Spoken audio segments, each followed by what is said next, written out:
Yo, it's like 9 in the morning, which is like super early for me. I'm having visitors soon showing their project all the way from North Italy, and the project is something very unique, and I'm really interested to see like the first prototype ever to be made. Yeah, be careful of Jeff. He can be an asshole. So I'm here together with Max and Mario. Yeah. Max and Mario, and they brought the first prototypes of their cube. It's called the Afterlife Cube. They just brought a bunch of stuff, and over here is actually like their most current prototype, I suppose. Yes, exactly. It's the first that is fully working. You made it yourself, right? Yeah. You can actually see and feel it. Ooh. I just want to do some first turns. Oh, that's cool. It already lights up. I thought it looked pretty cool, but Max and Mario swore that it looked even better in the dark. Oh, that looks so cool. So we're just 1 minute into the video, and I think we can all agree that it looks awesome. What exactly is it? Yeah, for people that don't know like how the thing works, can you just like explain the basic concept? Of course.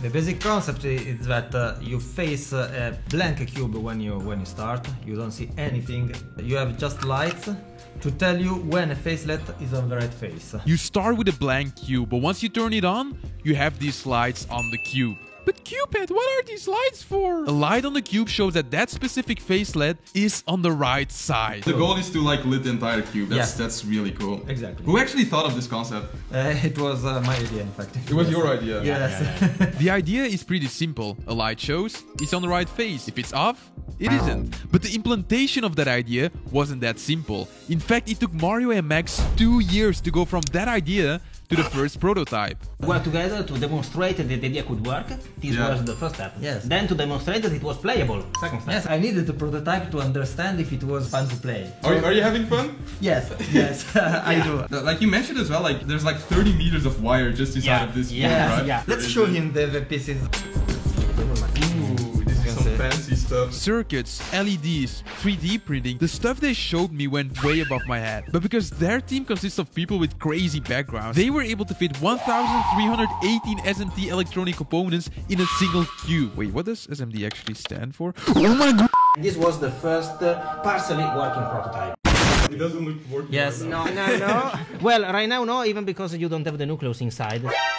Oh, that looks so cool. But it worked. And then we decided this is worth trying to build a new one which could work better and that could be shared with others. And thus came into existence the cube I have in my hands right now. Now, it isn't perfect yet, and here's why. It's just like 3D printed probably, right? Yes, exactly. It's very dusty, so it leaves powder on the contacts. Very not suited to final product. So the prototype exists to share an idea, and it isn't the final product. And I know what you're all thinking at this point. Cupid, show us how to solve one. Okay. Right now, this Afterlife Cube and the Rubik's Cube are in the exact same position. For this piece where there's one light showing, would be the same as this piece on the Rubik's Cube. Now for this piece, both lights are on, which means it's in the correct position, which is the same as a solved piece on a Rubik's Cube. So if we, for example, want to solve this piece in its correct position, we first need to see where the other sticker lights up, which is right here. Now this prototype is a bit more complicated, so I cannot just move the piece there. You will later see why this is. But the prototype that, for example, Thingman got is this simple. You just need to find out where the pieces need to go and you can solve it like a normal Rubik's Cube. That's why he was able to solve his cube in just a few minutes. He's a veteran cuber after all. Now you might have noticed that my prototype is a bit different. It has all these different colors. What are they? To explain, I need to bring this cube to the table. I have stickered all the facelets with a little yo, all aligned in perfect harmony. But everything changed when the Fire Nation attacked.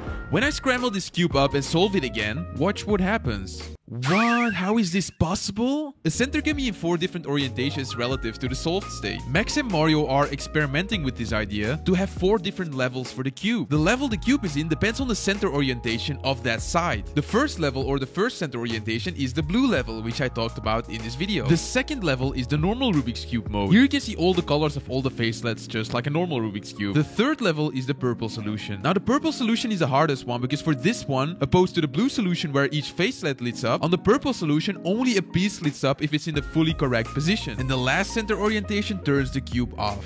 I think this is the easiest level. Having different levels is cool, but keeping track of center orientation is something we normally don't do as cubers. Because when I tried to solve the Afterlife Cube in the Rubik's Cube mode, I was able to do it, but center orientation was so difficult. I think it took about an hour, but just like the satisfaction of finishing it is...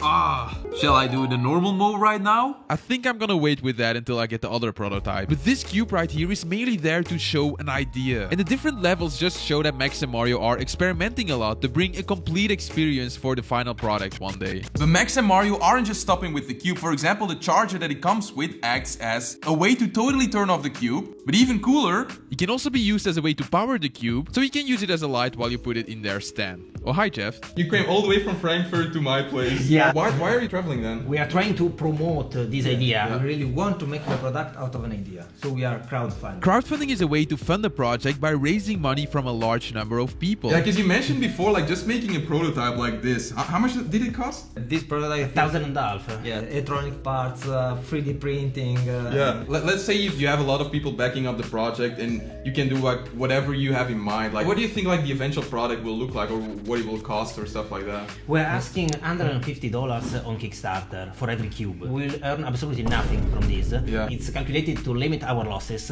Yeah. because we will start earning something if the campaign truly works, and after it, if we will be able to reach the mass market. By the way, like, how did you come up with the name Afterlife Cube? A long story short, when you see the cube, it's all off. You're facing the unknown. Yeah, I get the And you are concept. getting an experience out of this world, because you are not used to this kind of cube. It's something completely new. That's really cool. Max and Mario texted me just 2 days before filming, and when they heard that I was down for them to visit, they booked an hotel in Belgium just for this video. Now this is a kind of passion I recognized from when I started my own channel. Not a lot of people understood what I was doing at the time, but it made sense to me. And this channel ended up working out because of you guys' support. And just like that, Max and Mario need support too. Underneath this video, you will find a link that brings you to their Kickstarter page where you can support the project. You don't need to necessarily buy their first batch of cubes. Even just a few euros could help them realize this project and manifest their idea to life. In other words, let's together bring the afterlife to life. See you in the next video, guys. Ciao.